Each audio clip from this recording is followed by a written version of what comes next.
तो क्या आप किसी एग्ज़ाम की तैयारी करते हैं? और अगर आप किसी एग्ज़ाम की तैयारी करते हैं तो आपने लूसेंट तो पढ़ी होगी। भारत में ऐसे रेयर ही लोग होंगे जिन्होंने लूसेंट देखी ना हो या पढ़ी ना हो अगर वो एग्ज़ाम की तैयारी करते हैं। तो दोस्तों आज हम जानने की कोशिश करेंगे कि लूसेंट कैसे बेस्ट तरीके से पढ़ सकते हैं या कोई भी ऐसी किताब कैसे बेस्ट तरीके से पढ़ सकते हैं जिसमें फैक्ट्स हैं और जो फैक्ट्स बहुत इंपॉर्टेंट है। सबसे पहले जानने की कोशिश करते हैं लूसेंट या ऐसी जो भी किताब है वो इतनी इंपॉर्टेंट किताब क्यों होती है और क्यों ज़रूरी होती है किसी भी एग्ज़ाम के लिए, उसका बेस्ट तरीके से हम कैसे यूज कर सकते हैं। दोस्तों लूसिड एक फैक्ट बेस्ड किताब है जहाँ पे जितनी भी इन्फॉर्मेशन आपको चाहिए ज़्यादा से ज़्यादा इन्फॉर्मेशन बहुत कम स्पेस में दे दी जाती है। तो वो नॉर्मल किताबों की तरह नहीं है। पहली बात तो आपको ये पता होना चाहिए कि वो कोई ऐसी किताब नहीं है जो आप इंजॉय करने के लिए पढ़ते हैं कि चलो भाई ये भी पढ़ लिया। वो ऐसी किताब है जो आप रिवाइज करने के लिए पढ़ते हैं और वो वेपन की तरह इस्तेमाल करते हैं। वो केवल इसलिए नहीं है कि आप चीज़ों को बहुत आसानी से समझ लें, उसमें फैक्चुअल चीज़ें हैं, एक्सप्लेन भी कर सकते हैं उसमें से, लेकिन ज़्यादातर वो किताब है याद करने के लिए कि एक ही जगह आपको उतना मटेरियल मिल गया है। जो फैक्चुअल चीज़ें आपको याद करनी है उनको याद कर लेना है। तो पहले आपको फ़र्क पता होना चाहिए कि जो नॉर्मल किताबें होती हैं उसमें बहुत सारी चीज़ें एक्सप्लेन होती हैं, उनको आप एंजॉय करते हैं, फिर कुछ फैक्ट्स होते हैं। लेकिन उन किताबों का फैक्ट निकाल के एक जगह रख दिया गया है, वो है किताब लूसेंट। तो जब भी आप बाकी किताबों को जो पढ़ने का तरीका था वहाँ पहली रीडिंग, दूसरी रीडिंग, तीसरी रीडिंग करते हैं, वहाँ पे क्या होता है कि वहाँ पे अगर 100 चीज़ें हैं तो उसमें से 8, 10, 15 चीज़ें होंगी जो लास्ट में आपके लिए बहुत इंपॉर्टेंट होंगी, जो आपको पिक करना है। लेकिन जब आप लूसेंट पढ़ने की कोशिश करेंगे तो वहाँ पे 100 में से 75 चीज़ें बहुत इंपॉर्टेंट हैं। सेंटेंसेस को छोड़ दिया जाए, जो लास्ट में वर्ड्स होते हैं, उस तरह से चीज़ें होती हैं, वो बहुत इंपॉर्टेंट होता है। तो उनको पढ़ने का सबसे बेस्ट तरीका हमें तभी पता लगेगा जब हम मेमोरी के प्रिंसिपल को जानते हैं कि हमें चीज़ें कैसे याद रहती हैं। तो आपको ब्रेन का पार्ट पता होना चाहिए कि कोई भी इन्फॉर्मेशन हम लेते हैं, जैसे लूसेंट हमने पढ़ने की कोशिश करी, ब्रेन उनको इनकोड करेगा, फिर एक जगह स्टोर करेगा और फिर ज़रूरत पड़ने पे हम उनको रिट्राइव कर सकते हैं। जब हम एग्जाम देते हैं तो हम याद करने की कोशिश करते हैं कि अच्छा असहयोग आंदोलन कब हुआ था, ये वाला लड़ाई कब हुआ था, बक्सर की लड़ाई कब हुई, या साइंस से लेने की कोशिश करें कि इसका आविष्कार किसने किया। ये सारी बातें आती हैं तो हमारा ब्रेन तब जाता है वहाँ से स्टोरेज से चीज़ें निकालता है, हमें देता है। और अगर हमारा रिट्राइव करने की काबिलियत बहुत अच्छी है तो हम एग्जाम पास कर जाते हैं, तो हम फेल कर जाते हैं। ये सिंपल प्रोसेस है।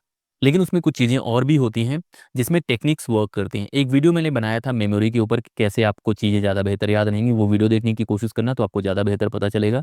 जिसकी खास बात ये है कि अगर किसी चीज़ को आप रेगुलर तौर पे याद करते हैं, एक स्पेस्ड रिपीटिशन करते हैं तो चीज़ें आपको याद होती हैं, वो टेक्निक यूज़ करना है। अगर इमोशनली किसी फैक्ट को आप कनेक्टेड कर लेते हैं, तब भी वो चीज़ें याद हो जाती हैं। अगर आप एक्टिव रिकॉल करते हैं, वो फैक्ट्स पढ़ने के बाद आप उनको याद करने की कोशिश करते हैं, तब भी चीज़ें आपको याद हो जाती हैं। और अगर आप क्वेश्चंस लगा के उन चीज़ों को पढ़ने की कोशिश करते हैं, तब भी याद हो जाते हैं। तो आपको स्पेस्ड रिपीटिशन, इमोशनली चार्ज वाला मेथड या जो हम एक्टिव रिकॉल वाला मेथड है, ये सारे मेथड अगर आपको आते हैं तो आप ज़्यादा बेहतर तरीके से याद कर पाएँगे। तो अगर आपको अपने मेमोरी का अंडरस्टैंडिंग है कि कैसे वर्क करता है, तब हम ज़्यादा बेहतर प्लान कर पाएँगे कि लूसेंट को पढ़ने का तरीका बेस्ट कौन। सबसे पहले बात आती है टाइम को लेके। तो जैसे मैंने बहुत सारी किताबों को लेके बताया कि आप कभी भी पढ़ सकते हैं, लूसेंट आप कभी भी पढ़ सकते हैं। लेकिन मैं चाहूँगा कि एक बार जब आप सेकंड रीडिंग करें तो पीक में करने की कोशिश करें। क्योंकि लूसेंट में ऑलरेडी आपका जो कोर इन्फॉर्मेशन वो है। तो जब भी आप टाइम स्पेंड करने की कोशिश करें, क्योंकि इसमें फैक्चुअल इन्फॉर्मेशन बहुत ज़्यादा है, तो जो डीप वर्क वाला है, मतलब जो आपका पीक टाइम है, वो कोशिश करें देने का। क्योंकि अगर पीक टाइम नहीं होगा, फोकस कम होगा, तो आप उसका बहुत अच्छा यूटिलाइज़ नहीं कर पाएँगे। जितना डीप वर्क या जितना कंसंट्रेशन वाला टाइम आप देंगे लूसेंट को, उतना बेहतर होगा। जब मैं पहली रीडिंग करते हैं, तो पहली रीडिंग बहुत बार एकदम डीप नहीं होनी चाहिए। तो ये तो हमने जान लिया कि याददाश्त के कौन-कौन से प्रिंसिपल्स हैं जो हम इस्तेमाल करेंगे जब भी हम लूसेंट पढ़ने जाएँगे। लेकिन अब बात आती है लूसेंट पढ़ने के बारे में। सबसे पहला काम आपको करना है कि खरीद के लाना है, क्योंकि मैं वो पसंद नहीं करूँगा कि जहाँ पे आप किसी और की किताब लाके पढ़ने की कोशिश करें। अगर आप किसी एग्ज़ाम की तैयारी करते हैं तो आपके पास कुछ बेसिक किताबें होनी चाहिए और लूसेंट उनमें से एक है। क्योंकि ये किताब आपको बार-बार ज़रूरत पड़ेगी, किसी और की किताब आप लेके आओगे तो कभी उसने माँग लिया, आपका पीक टाइम है, आपको याद करना है, तो फिर ये सही नहीं है। और भी रीज़न है, क्योंकि जब आप अपनी किताब लाते हैं उसमें टिक करते हैं, वो पर्सनलाइज़ होती है, आपका ब्रेन उनसे इमोशनली कनेक्टेड होता है, उसको आप कलर कर सकते हैं, इस वजह से भी याद होता है। तो हमेशा अपनी किताब खरीदो, खासतौर पे इस तरह की जो बेसिक किताब है। वो किताब आप लेके आते हैं, आपको 3 फ़ेजेज़ में उस किताब को पढ़ना है। 3 फ़ेजेज़ कौन-से हैं? पहला जो फ़ेज़ होगा उसमें आप उस किताब से पहचान बनाने की कोशिश करेंगे। आप लूसेंट लेके आए हैं, वो अगर वो जीएस वाली होगी तो उसमें अलग-अलग सेक्शंस होंगे, हिस्ट्री होगा, ज्योग्राफी होगा, पॉलिटी होगा, अलग-अलग सेक्शंस होंगे। तो पहले उन सेक्शंस को समझने की कोशिश करो कि पहले कौन-सा सेक्शन है, दूसरा कौन-सा है, तीसरा कौन-सा है। थोड़ा जैसे जान-पहचान बनाते हैं ना, किताबों के साथ भी जान-पहचान कर लेते हैं। जैसे आप मुझसे मिलेंगे तो जानने की कोशिश करेंगे, मेरी हाइट कैसी है, मैं बोलता कैसे हूँ, बहुत सारी चीज़ें। मैं आपसे मिलूँगा तो आपका करियर क्या है, कहाँ से पढ़ाई करी है, वो एक सिंपल बेसिक इन्फॉर्मेशन होगी। वो एक बार सिचुएट कर लेंगे कि हेडिंग कौन-कौन सी है। तो एक बार आप आउटलाइन बना लेंगे किताब का, उसके बाद आप फिर एंटर करेंगे दूसरे फ़ेज़ में। जहाँ पे आप जानने की कोशिश करेंगे कि उस किताब में है क्या। तो आप हिस्ट्री पढ़ने की कोशिश करेंगे तो वहाँ एंशियंट में, मेडिवल में अलग अलग होगा। एंशियंट शुरू होगा इंडस वैली सिविलाइजेशन से, फिर ऋग्वेद और इस तरह की बातें होंगी, फिर आगे बढ़ते जाएंगे। तो आपका ब्रेन धीरे धीरे करके उन चीज़ों को सिचुएट करने लगेगा, स्ट्रक्चर बनाने लगेगा।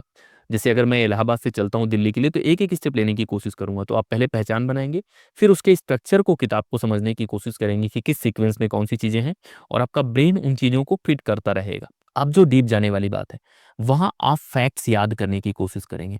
और आपका गोल ये नहीं है कि आपको सारे फैक्ट्स एक बार में याद हो जाएं। आपको जो फैक्ट्स याद हो, मान लीजिए कि 50 आपने पढ़े, 100 आपने पढ़े, उनमें से अगर आप 10 दिन बाद, उसमें से अगर 3 दिन बाद और 7 दिन बाद वाला रिवीजन आप करेंगे, तो हो सकता है 100 अगर पहली बार पढ़ रहे हैं, पहले ही हफ्ते में 15 दिन बाद आपको उसमें से 30 फैक्ट्स याद हो जाए। तो कोशिश करें उनको अलग अलग टिक करने की, या अभी टिक मत करो, एक बार देखते ही जाओ। अब ये तो एक राउंड आपने कर लिया, पहले आपने पहचान बनाई, फिर आपने स्ट्रक्चर समझा, फिर आपने एक बार डीप पढ़ाई करी, रिवाइज करा, वो सारी चीजें आपने कर। अब आपको ये अंदाजा लग जाएगा कि जो 100 फैक्ट्स आपने पढ़े थे उसमें से लगभग 30 आपको आते हैं। तो अब जब दोबारा आप किताब के साथ इंटरेक्ट करेंगे, तो आपको लगेगा इसमें से ऐसा तो नहीं है कि यार मुझे हर चीज़ नहीं आती, मुझे कुछ चीज़ आती है। तो आपका कॉन्फिडेंस भी बढ़ेगा। और आप दोबारा जब पढ़ें तो कोशिश करें कि जो आपको पता है उसको ना पढ़ के वही चीज़ें पढ़ने की कोशिश करें जो आपको नहीं आता। तो अब आपका काम है टिक करना शुरू करना कि कौन कौन सी चीज़ें हैं जो आपको नहीं आती। तो वहाँ ऑलरेडी बहुत सारी चीज़ें लिखी होंगी, जो सवाल आपको नहीं आ रहे होंगे, तो उनके बाहर पेंसिल से आप टिक कर सकते हैं कि ये नहीं आता, ये नहीं आता, ताकि दोबारा जब आप पढ़ें तो आपको वो 30 में जो एनर्जी वेस्ट करनी है वो ना करनी पड़े। और वो फैक्ट्स होने चाहिए जो आपने ऑलरेडी बहुत याद कर लिया। जैसे कुछ चीज़ें बड़ी कॉमन होती हैं कि भारत की राजधानी क्या है, पाकिस्तान की राजधानी क्या है, ये चीज़ें अगर आपको आ गई हैं तो फिर याद करने की ज़रूरत नहीं है, या बार-बार उनको याद करने की ज़रूरत नहीं है, तो वो चीज़ें आप कर लेंगे।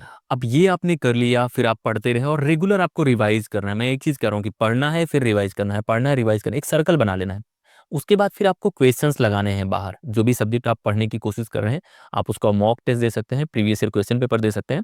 वहाँ से आपको पता लगेगा कि किस तरह के सवाल आते हैं। तो अभी तक जब आपने पढ़ा था, तो आपने सिंपल पढ़ाई करने की कोशिश करी कि ये फैक्ट्स हैं, हमको याद करना है। लेकिन जब प्रीवियस ईयर क्वेश्चन पेपर या मॉक टेस्ट लगा के आप आएँगे, तो आपका ब्रेन एक नए तरीके से देखेगा कि यार ये वाला सवाल तो मेरा गलत हो गया था, ये वाला तो सही हो गया था। तो फिर वो एक नई एनर्जी के साथ उन चीज़ों को पढ़ने की कोशिश करेगा, और फिर आपको पढ़ना है, फिर आपको रिवाइज़। तो इस तरह से बार-बार आपको लूसेंट को पढ़ना है, बार-बार रिवाइज़ करना है, और इस किताब को एक ऐसी किताब के तौर पे इस्तेमाल करना है जहाँ आप बार-बार आते हैं, ताकि एक किताब आपको कम से कम 10-15 बार पढ़ने के बाद याद हो जाए, क्योंकि इसमें फैक्चुअल इन्फॉर्मेशन बहुत है। तो किसी और किताब से भी अगर आप हिस्ट्री पढ़ने की कोशिश कर रहे हैं, तो इसको आप देख सकते हैं कि अच्छा ये फैक्ट है, ये फैक्ट है, ये तो मुझे आता है, ऐसे आता है। तो उस किताब को आपको स्कैन करना है और देखना है क्या-क्या चीज़ें आपको आती हैं, क्या नहीं आती, टिक करना है, ये सारी चीज़ें करनी है और उस तरह से पढ़ने की कोशिश करनी है। तो लूसेंट को बाकी किताबों जैसा सिर्फ नहीं पढ़ना है, लूसेंट को रट्टा मारने जैसा पढ़ना है।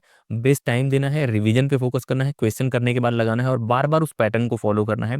और ये अगर आप करते रहेंगे तो लूसेंट बहुत ज़्यादा आपको याद हो जाएगी, कि किताब भी याद हो जाएगी, आपको पेजेस भी याद हो जाएँगे, और आपको ज़्यादा से ज़्यादा टाइम देना है। उसके साथ कुछ बातें और भी आप कर सकते हैं किताब को ज़्यादा पर्सनलाइज़ बनाने के लिए, ज़्यादा इमोशनल कनेक्शन के लिए, कि जो भी चीज़ें हैं उनको अलग-अलग कलर से आप टिक कर सकते हैं, हाइलाइटर का यूज़ कर सकते हैं अगर उसमें है। अगर कलर्ड है ऑलरेडी तो आप बचा सकते हैं। लेकिन आप उस नोट्स को पर्सनल बनाने की कोशिश करो, उस पूरी की पूरी किताब को पर्सनल बनाने की कोशिश करो। पेन उठाओ, कहीं कुछ लग रहा है तो वहाँ पे लिख लिया, कोई सवाल है, कोई इंटरेस्टिंग नाम है वो नोट कर लिया। तो उस किताब के साथ जितना आप खेलेंगे, जितना आप पहचान बनाएँगे, उतना बेहतर होगा आपके लिए। और जब भी इस तरह की फैक्चुअल चीज़ें आप पढ़ने की कोशिश करो, उसको थोड़ा-सा गेम टाइप करने की कोशिश करो, कि क्वेश्चन के बहाने आप आए हैं देखने के, अच्छा ये चीज़ें मैं चेक करूँगा कि मुझे कितना आता है। आज मैं टिक करूँगा 50 आपने फैक्ट पढ़े, उनमें से आपको 45 आते हैं, आपको कॉन्फिडेंस बढ़ जाएगा।